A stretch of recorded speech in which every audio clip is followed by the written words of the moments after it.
नमस्कार, आप देख रहे हैं इंडिया टीवी। आपके साथ मैं हूं मीनाक्षी जोशी। बिहार पर अगले 5 साल किसका राज होगा, इसका फैसला करने के लिए बिहार की जनता के पास अब 5 घंटे का वक्त बचा है।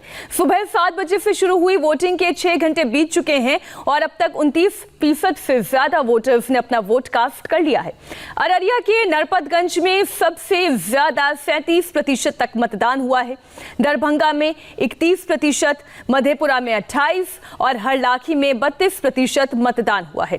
तीसरे और आखिरी चरण के रण में 15 जिलों की 78 सीटों पर वोटिंग हो रही है और नतीजों का ऐलान 10 तारीख को होगा और इसी का इंतजार पूरी बिहार की जनता कर रही है। और आज का ये मतदान निर्णायक मतदान है, ये आखिरी चरण का मतदान है और इस फाइनल बैटल में मुसलमान वोटर्स एक अहम भूमिका निभा रहे हैं।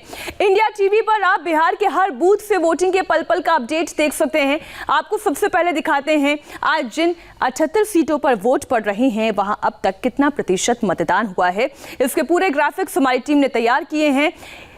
कौन से इलाके में कितना मतदान हुआ है वो अब हम आपके सामने रख रहे हैं। सबसे पहले आप देखिए नरपतगंज, जिसका जिक्र हमने पहले किया, यहाँ पर सबसे बेहतर मतदान का प्रतिशत नजर आ रहा है, 37% दिखाई दे रहा है।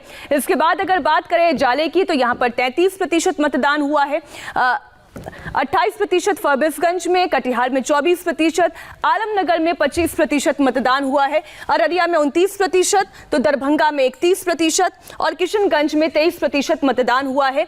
ये खास तौर पर वो सीटें हैं जहां पर मुस्लिम बहुलता ज्यादा है। अब आप देखिए ये कुछ और सीटें आपके सामने रख रहे हैं। बिहारीगंज में 23% मतदान, सिंहेश्वर में 20%, बिस्फी में 28%, मुजफ्फरपुर में 23%, तो हरलाखी में 32% मतदान हुआ है और बगहा में 22%। मधेपुरा की बात करें तो 28% मतदान हुआ है और बेनीपट्टी में 29% मतदान हुआ है।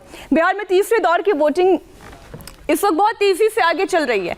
आप देखिए पिछले 2 चरणों के अगर आंकड़े आपको ध्यान होगा तो उसके मुकाबले इस बार और बेहतर वोट प्रतिशत दिखाई दे रहा है।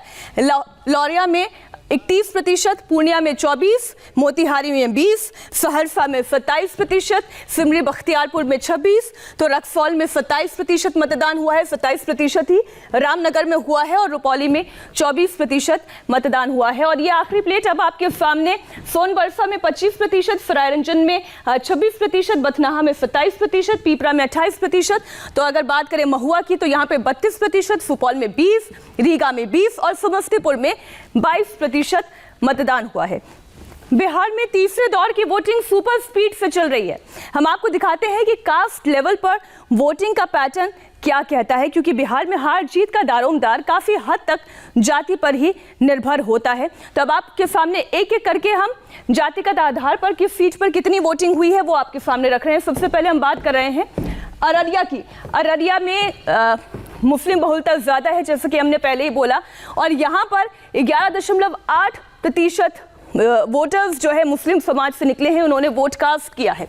यादव समाज से 3.6%, ओबीसी समाज से 2.6%, एससी समाज से 3.4%, सवर्ण से 2.5%, आप समझ लीजिए कोयरी से 1.2%, ओबीसी से 2.3% और वैश्य समाज से 1.6%। अब अगर आप इस समीकरण को देखेंगे तो आप ये समझ सकते हैं कि ये जो वोट है ये किस तरफ गया है। अब बात करते हैं दरभंगा की। दरभंगा विधानसभा सीट पर भी मुस्लिम और यादव निर्णायक भूमिका में है। तो दरभंगा विधानसभा सीट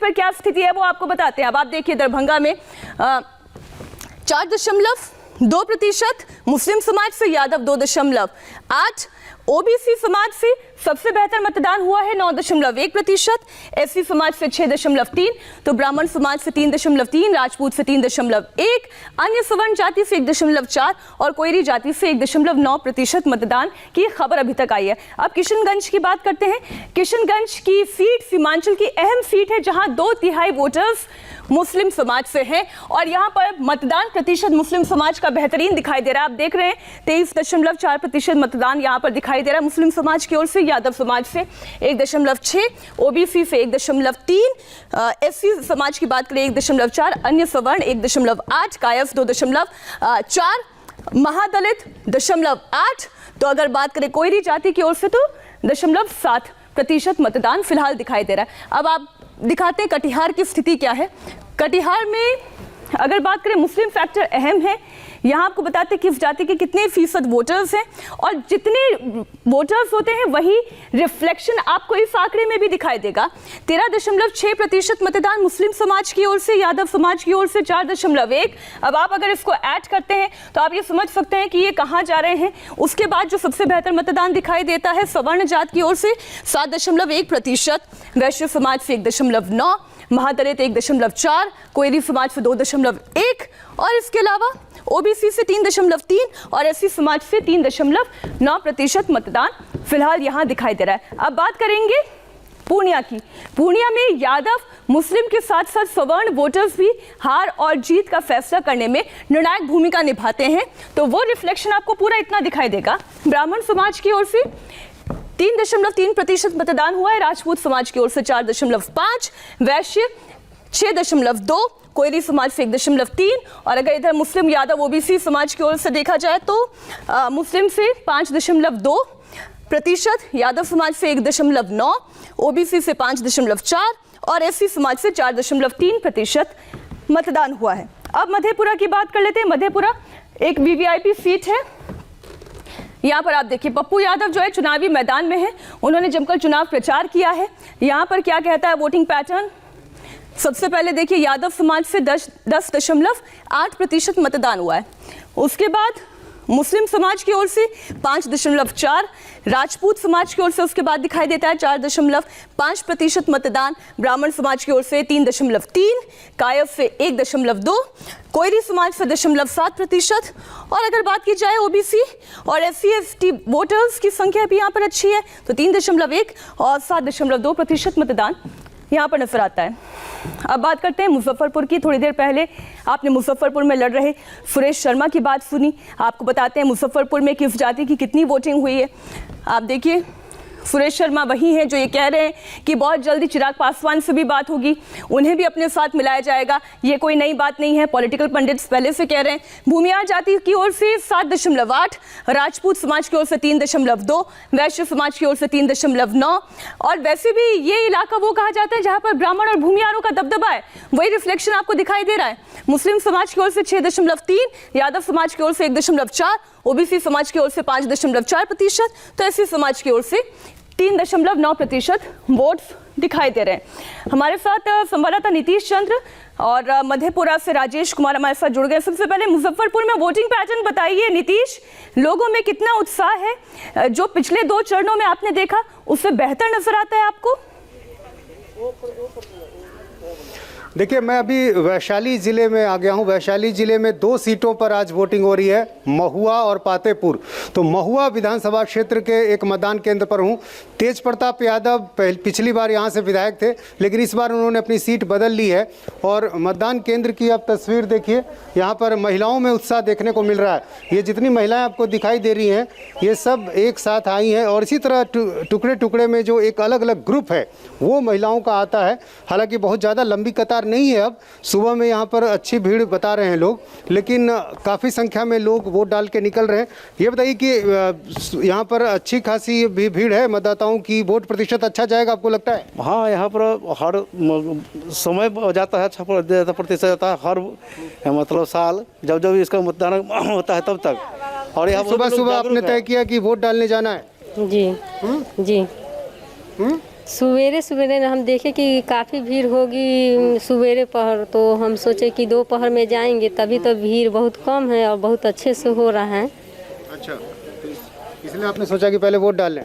जी। तो सुबह से ही यहाँ पर लगातार लोगों का आने का सिलसिला जारी है और महिला जो वोटर हैं उनमें उत्साह है। दूसरे चरण में आपने देखा होगा कि 6% अधिक वोट दिया महिलाओं ने पुरुषों के मुकाबले, और तीसरे चरण में भी ये देखने को मिल सकता है। चूँकि पिछले चरण में भी हमने ऐसा देखा था कि महिला वोटरों में काफ़ी उत्साह था, और ख़ास तौर से जो कोसी सीमांचल का इलाका है या मिथिलांचल का है, यहाँ पर महिलाएँ चूँकि इस वजह से भी ज़्यादा आती हैं क्योंकि इनके पति जो बाहर काम करते हैं, जो पलायन करते हैं, तो ये भी एक बड़ी वजह कही जाती है। और दूसरी वजह यह है कि महिलाओं में एक उत्साह भी है। तो और इसलिए हम आपको दिखा रहे हैं कि किस तरह से जो मतदान केंद्र पर महिलाओं का ग्रुप जो है वो धीरे धीरे टुकड़े टुकड़े में आ रहा है। राजेश भी जुड़े हुए मधेपुरा से। राजेश, जिन महिला वोटर्स की हम बात कर रहे हैं, ऐसा कहा जाता है कि एक समूह महिलाओं का ऐसा बना है बिहार में जो मुद्दों पर वोट करने वाला है, जो ये देखता है कि उनके घर में गैस सिलेंडर पहुंचा या नहीं पहुंचा,